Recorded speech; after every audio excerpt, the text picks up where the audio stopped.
Hello दोस्तों, आप सभी का एक बार फिर से हमारे चैनल में स्वागत है। तो दोस्तों, जैसा कि आप सभी को पता होगा कि हम लोग क्रिस्टोफर फोनिक्स की किताब से ईडियम्स को लर्न कर रहे थे।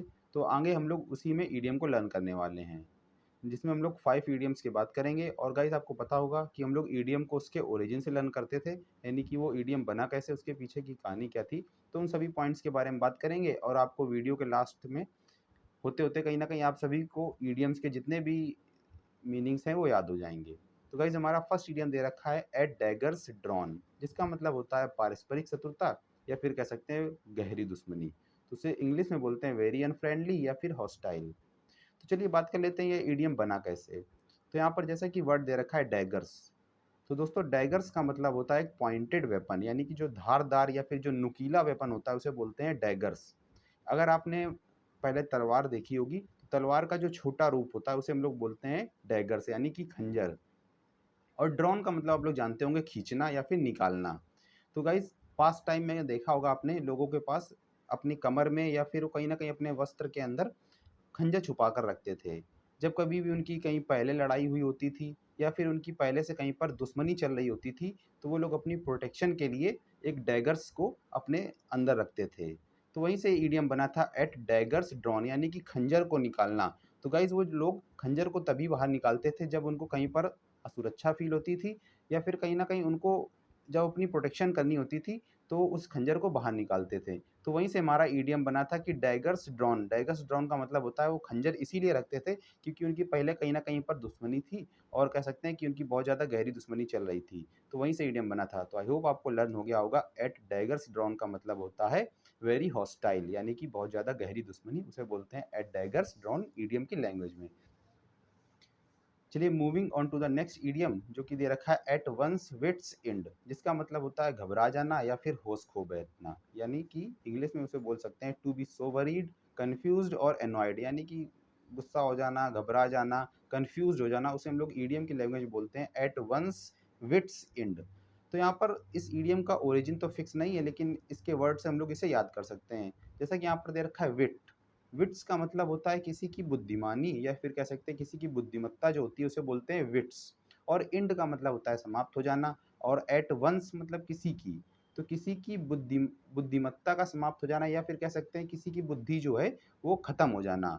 तो वहीं से ईडियम है ये कि किसी की बुद्धि खत्म हो जाना। इसका मतलब कहीं ना कहीं वो व्यक्ति क्या हो गया है, कन्फ्यूज हो गया है, बहुत ज़्यादा चिंतित हो गया है, कह सकते हैं पागल टाइप का हो गया है। तो उसे हम लोग बोलते हैं एट वंस विट्स इंड, यानी कि घबरा जाना या फिर कह सकते हैं होश खो बैठना या फिर कह सकते हैं एनॉयड।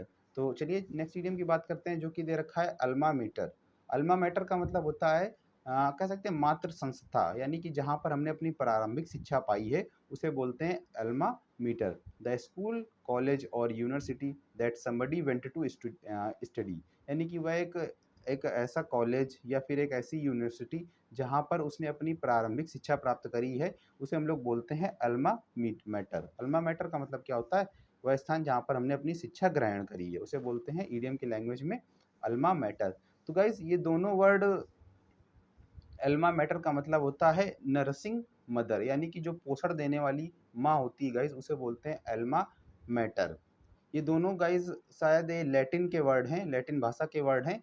तो वहीं से ये बना था अल्मा मैटर। अल्मा मैटर का मतलब होता था पोषण देने वाली माता, यानी कि जो अपने शिशु का पोषण करती है उसे बोलते हैं अल्मा मैटर। और गाइज, बाद में इन वर्ड्स का यूज यूनिवर्सिटी, कॉलेज के लिए होने लगा। जैसा कि आप सभी को पता होगा कि जैसे जिस प्रकार से एक माता अपने बच्चों को संस्कार देती है, वैसे ही जो स्कूल या कॉलेज या फिर ये जो यूनिवर्सिटी होती हैं, वो अपने बच्चों को जो वहाँ पर पढ़ने आते हैं उनको भी कुछ उसी प्रकार की संस्कार देती है। तो वहीं से ये हमारा ईडियम बना था एल्मा मैटर। एल्मा मैटर हो गया मातृ संस्था, यानी कि जहाँ पर आपने अपनी शिक्षा ग्रहण करी है उसे बोलते हैं ईडियम की लैंग्वेज में एल्मा मैटर।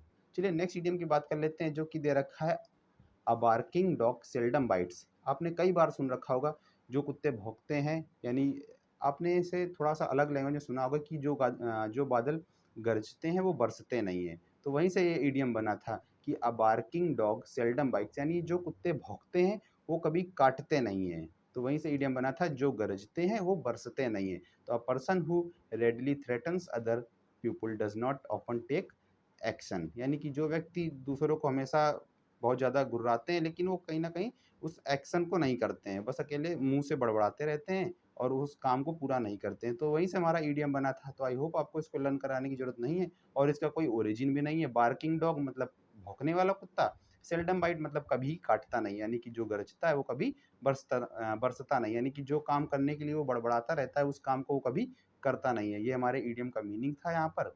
चलिए नेक्स्ट ईडियम की बात कर लेते हैं, एट द आउटसेट।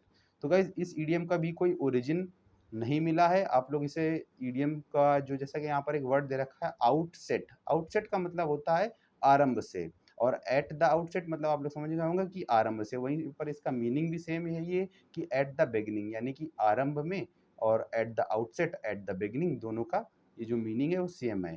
तो काफ़ी ज़्यादा ये सिंपल ईडियम था क्योंकि इसका ओरिजिन तो कुछ है नहीं। आउटसेट मतलब आप लोग याद रखिएगा कि आरंभ से होता है, तो एट द आउटसेट का मतलब भी हो जाएगा एट द बिगिनिंग।